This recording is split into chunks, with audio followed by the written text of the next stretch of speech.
ايه هو الجوع العاطفي؟ وهل حالات الجوع العاطفي مناسب ليها جراحات سمنة ولا لا؟ حالات الجوع العاطفي بنواجهها كتير في العيادة، اللي هو يجي لي مريض بيقول لي يا دكتور انا باكل لمجرد الاكل، انا مش جعان بس محتاج ان انا اكل وافرغ طاقتي في الاكل، بالذات الاكل بالليل بعد الساعة 12 بالليل، سواء كان جانك فود، سواء كان بيتزا، سواء كان حلويات او مكسرات. فالحقيقة الحالات دي بتستفيد جدا من جراحات السمنة، لأن جراحات السمنة جزء كبير فيها إن احنا بنشيل هرمون الجوع، وبالتالي بنقلل من إحساس الجوع.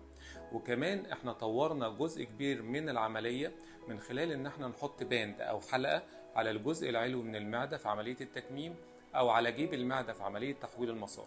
طب ايه فايدة الجيب ده؟ لأن احنا بعد العملية المفروض ما بيكونش فيه إحساس بالجوع، ولكن في بعض المرضى بيستمر معاها الايموشنال ايتنج أو الأكل العاطفي. ففايدة الحلقة هنا ان هي تفرمل المريض ان هو ياكل كميات اكل كبيرة وهو مش جعان، وبالتالي تحافظ على المعدة من التمدد على المدى البعيد، وتحافظ على المريض من زيادة الوزن. في حالات التكميم المعدل او تحويل المسار المعدل مهمة جدا لمرضى الجوع العاطفي. شكرا جزيلا لحضرتك.